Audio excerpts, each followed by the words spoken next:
Olá, sejam bem-vindos ao Emagreça da Teoria Prática. Aqui nós discutimos um conjunto de estratégias para você aprender a emagrecer. Eu sou Flávia Cunha, médica endocrinologista, e no episódio de hoje a gente vai falar sobre os sabotadores internos. A gente já comentou sobre os sabotadores externos, né? Sobre pistas externas que boicotam, que influenciam negativamente o nosso processo de emagrecimento, e hoje a gente vai falar sobre os sabotadores internos ou autossabotadores do emagrecimento.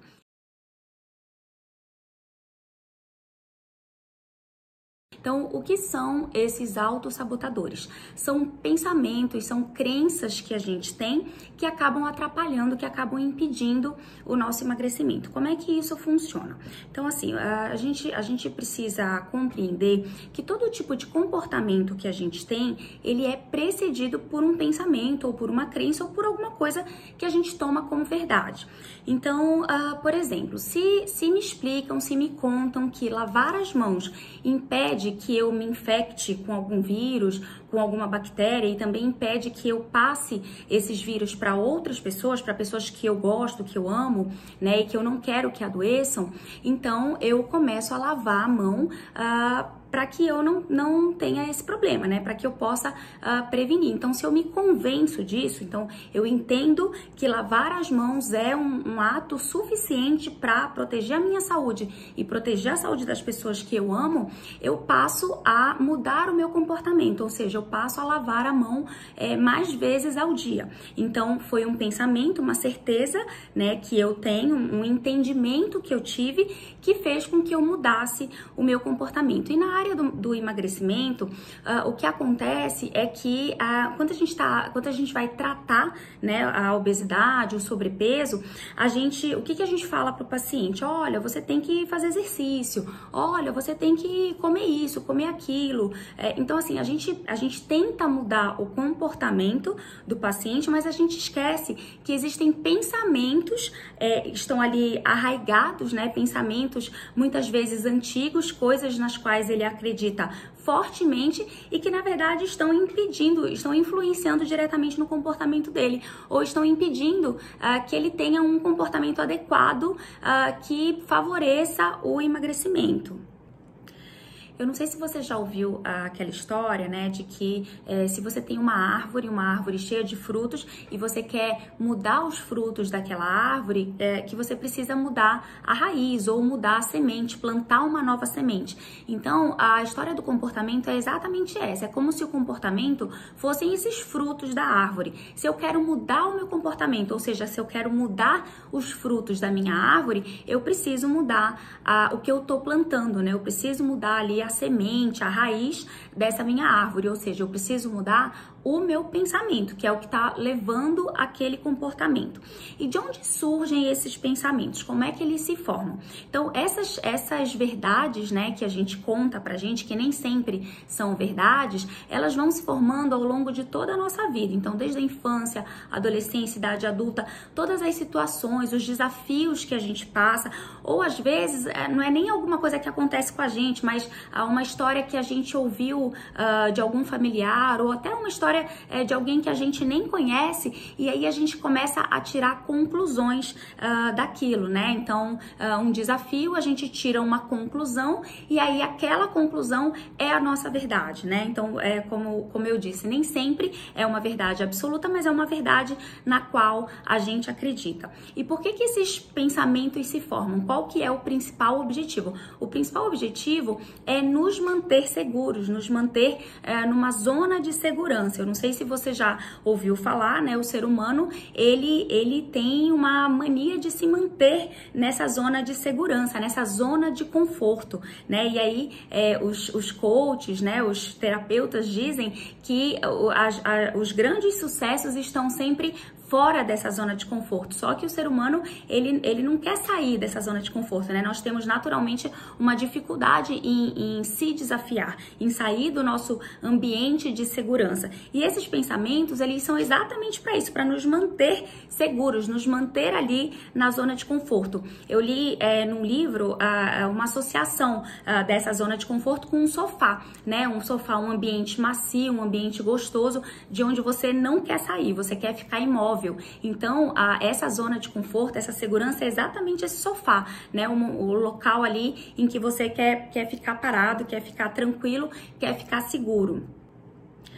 Agora, existem duas coisas sobre esses pensamentos que eu preciso te contar, que são duas características que podem tornar esses pensamentos bastante perigosos pro insucesso no emagrecimento. O primeiro deles é que a gente não percebe esses pensamentos, né? Então, são crenças, são coisas que a gente acredita que estão presas lá na nossa cabeça e que, na verdade, a gente não se dá conta disso, né? A gente não tem muita percepção sobre isso. Então, são pensamentos que entram no piloto automático, eles viram habituais, né? Justamente naquela ideia do cérebro poupar energia. Então, é como se eu tivesse sido exposta a uma situação de desafio, eu aprendi alguma lição daquilo, essa lição é a minha verdade, né? É o meu pensamento, é a minha crença, e aí ela fica gravada ali na minha cabeça, mas assim, eu não percebo aquilo, né? Então, ela tá gravada, é a minha verdade, e eu vou tocando a minha vida imaginando que aquilo é verdade, só que eu não tenho percepção daquilo. Então, a primeira característica desses pensamentos é que são pensamentos habituais, são pensamentos que estão no piloto automático. E a segunda característica é que são pensamentos que surgem, na verdade, para te dar um ganho secundário, tá? Então, você tem esse pensamento, você mantém esse pensamento porque você tem um ganho secundário, você tem alguma coisa que te favorece. E aí eu vou te dar um exemplo disso. Muita gente já ouviu dizer que dinheiro é sujo, inclusive eu, né? Sempre escutei que dinheiro é sujo. E assim, realmente até tem um sentido nisso, porque dinheiro é uma coisa que passa pela mão de muita gente. Se você imaginar, né, que já é um dinheiro rodado, já é uma nota rodada por muita gente, então passou na mão de muita gente. Então, teoricamente, é um papel que realmente pode ser sujo, né? Pode estar ali cheio de vírus, cheio de bactéria, enfim, porque já rodou por muita gente. Mas quando a gente ouve que dinheiro é sujo, na verdade o nosso cérebro, ele não interpreta só isso, né? Ele interpreta que dinheiro é sujo porque vem de uma atividade suja, né? Porque é proveniente de alguma coisa que não é muito lícita, né? Que não é muito legal. Então, a gente acaba entendendo que dinheiro está associado com atividades ilegais, ou seja, quem tem muito dinheiro tá fazendo algum trabalho, né, no mínimo, assim, suspeito. Então, assim, se eu acredito nisso, qual é o ganho secundário que eu vou ter? Eu vou ser uma pessoa que não vou correr muito atrás de dinheiro, então eu vou ser meio acomodada, então isso pode ser o meu ganho secundário, né? Eu não me esforçar muito, eu não correr muito atrás do dinheiro, eu não gastar muita energia querendo ganhar dinheiro, porque eu não quero ser tida como uma pessoa que faz coisas erradas, né? Então eu prefiro ser vista como uma pessoa honesta a ser vista como uma pessoa que faz coisas erradas e por isso ganha dinheiro. Então você entende que um pensamento gera um comportamento e, na verdade, assim, é justificado porque existe um ganho secundário, existe uma crença que na cabeça daquela pessoa faz alguma lógica e que gera para ela um ganho secundário. E aí você pode me perguntar, nossa, será que eu tenho algum pensamento, né, algum autossabotador do emagrecimento? Com certeza você deve ter, na verdade todos nós temos, e a gente precisa identificar quais são os que estão mais presentes na sua vida. Então, o que eu fiz? Eu selecionei algumas coisas que são bem frequentes, que eu já escutei várias vezes, né, mais de uma vez, coisas que eu escuto frequentemente no consultório, coisas que a gente lê, né, nos materiais que discutem sobre esses pensamentos que eles chamam disfuncionais, né, esses pensamentos sabotadores, na verdade, são chamados pensamentos disfuncionais. Então, eu selecionei algumas coisas aqui para a gente discutir. Então, o primeiro que eu queria comentar, que é um dos que eu mais gosto, é o seguinte pensamento: pessoas muito bonitas são burras, ou então são desprovidas de inteligência. Então, assim, muitas pessoas não conseguem entender que a beleza e a inteligência possam andar juntas. Então, isso é muito frequente, inclusive em mulheres, né? Então, muitas mulheres pensam que, assim, para que eu seja uma pessoa inteligente, de sucesso, eu tenho que me dedicar muito à minha carreira, né? À minha profissão. Então, eu não posso ficar perdendo tempo com estética, com beleza. Então, assim, elas acreditam que beleza e inteligência são duas coisas que nunca poderão estar juntas. Isso é até uma característica das pessoas que são 8 ou 80, né? Então, que quando fazem uma coisa tem que se dedicar de corpo e alma, né? Tem que se jogar de cabeça. Eu até entendo isso porque na época em que eu fui fazer o vestibular, prestar o vestibular, eu tive um pouco desse pensamento, né? Então, eu sempre, desde a adolescência, fui uma pessoa muito ligada em saúde, né? Então, em dietas, adorava ler tudo sobre isso.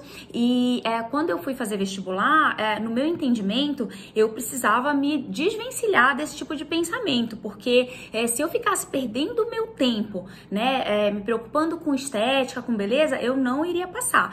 Então, eu achava que eu tinha que concentrar todas as minhas forças para os estudos e que engordar seria até uma coisa que iria me ajudar a passar, né? Então, assim, me desvencilhar de qualquer questão estética seria uma coisa que ia reforçar, né, a minha capacidade de passar no vestibular. Isso é muito frequente, eu dou aula para alunos de medicina, né, da faculdade de medicina, e muitos alunos, principalmente em faculdades particulares, né, em que as mensalidades são altas, eu tenho, assim, muitos alunos com essa característica, alunos que precisam se jogar de cabeça, que recebem muita cobrança, inclusive dos pais, ou até cobrança própria, e aí acabam realmente largando a saúde, porque acham que, na verdade, precisam focar nos estudos. Claro que existem outros interferentes, né? O próprio estresse, a própria ansiedade associada ao início da faculdade, a mudança de rotina, óbvio, né? Que não é só esse pensamento, mas com certeza sim, esse pensamento pode ser uma influência para a pessoa ter dificuldade em emagrecer e, na verdade, acabar até engordando. Ainda falando de beleza, mas já mudando um pouquinho, né, para um outro autossabotador. Então, existem pessoas, principalmente mulheres, que têm uma certa vergonha em chamar atenção, não gostam, né, de ser cantadas, ficam constrangidas com isso e acabam tendo um pensamento como, por exemplo, eu escrevi aqui: se eu comer muito, ninguém vai me cantar, né, ninguém vai nem me notar, nem me olhar. Então, o fato de comer muito ou estar acima do peso acaba sendo uma proteção para que ninguém mexa com elas, né? Muitas vezes o propósito é até outro, então o propósito é uma fuga sexual, isso pode envolver questões psicossociais, isso pode envolver histórias prévias de abuso sexual, por exemplo. Então, pessoas que têm problemas, algum tipo de problema com a sexualidade ou algum tipo de trauma, né, antigo, acabam também comendo muito, tendo esse pensamento: olha, se eu comer muito, ninguém vai me desejar, né? E aí eu não quero ninguém, então eu preciso comer muito para me proteger, tá? Então, esses pensamentos, eles são presentes, a gente ouve, assim, não é que a gente ouve, né? Porque o paciente não chega falando isso, mas a gente detecta isso no consultório, né? Então, são algumas características ali que durante a anamnese, claro que uma anamnese direcionada, você consegue detectar algumas nuances relacionadas a isso. Ou muitas vezes, mulheres que se dedicam assim exclusivamente para os filhos, para o marido, para casa. Então, o que elas pensam? Olha, para eu ser uma ótima dona de casa, eu tenho que me dedicar para o meu marido, para o meu filho, eu tenho que fazer as coisas para ele, e aí ela acaba se esquecendo, né? Então, ela prefere se deixar de lado do que não ser considerada uma boa mãe, ou uma boa esposa, ou uma boa dona de casa. Então, isso é um outro pensamento sabotador que é também bem frequente. Já o homem, o que que ele pensa? Ah, eu sou o provedor da casa, né? Eu tenho que me matar de trabalhar, porque toda a minha família depende de mim. Então, ele também larga a saúde, ele também esquece a saúde, porque aquilo é muito forte na cabeça dele. Então, ele precisa se dedicar fortemente para o trabalho. E aí já entram outras crenças. Olha, eu preciso comer, eu preciso estar forte, então já associa a obesidade com força, né? Então, para eu ter energia, para eu ter força, eu preciso comer, porque eu sou o provedor da casa, né? Todo mundo depende de mim, então eu preciso trabalhar, eu não posso adoecer, então eu tenho que estar sempre forte. Então, isso também é um pensamento frequente entre os homens, né? Tem a questão também do ciúme, né? Então, assim, para manter a harmonia, a pessoa prefere comer, prefere ficar obesa a criar problemas ou com o marido ou com a esposa. Então, a mulher, por exemplo, ela está sempre acima do peso, ela não emagrece porque ela prefere ficar daquele jeito a ter problemas com o marido, porque se ela começar a emagrecer, o marido vai ficar com ciúme, ou o contrário, né? O homem, ele fica ali acima do peso porque ele não quer problema com a esposa é muito ciumenta, e aí se ele começar a emagrecer, né, ele vai ficar mais bonito, teoricamente, e aí ele pode começar a ter problemas conjugais, né, problemas com a esposa por conta também de ciúme. Outra situação é quando a gente tem famílias inteiras, né, com indivíduos obesos ou com sobrepeso, ou então grupo de amigos, né, que estão todos ali acima do peso. Então, o que um deles ou alguns deles podem pensar? Ah, eu não vou emagrecer porque senão eu vou ficar diferente de todo mundo. Então, eu não vou emagrecer porque senão eu vou me sentir excluído, né? Então, o ser humano, ele tem muito essa questão da similaridade, né? Geralmente a gente já busca as pessoas ou que pensam como a gente ou que se comportam como a gente, e aí a gente não quer sair ali daquele ritmo, daquele grupo, porque senão a gente vai se diferenciar e aí vai acabar se excluindo.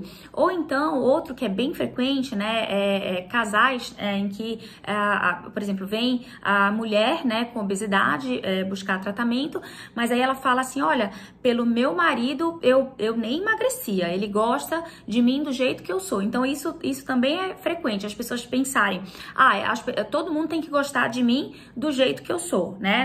Não importa se eu tô acima do peso. Então, isso também é um pensamento sabotador que também leva a pessoa à inércia, né? Leva a pessoa a não buscar o emagrecimento. Tem o pensamento de recusar comida, né? Então, as pessoas têm medo de recusar comida e magoar, né? Geralmente é a mãe ou a avó, alguém da família, uma tia querida que fez ali com todo amor para você um bolo ou então um empadão, e aí você nem quer comer naquele momento, e aí você não recusa porque tem medo de magoar. Então, isso também é um pensamento sabotador, porque tem pessoas que não sabem realmente lidar com isso, e aí acabam muitas vezes comendo para agradar o outro, e aí acaba influenciando negativamente ali no emagrecimento, né?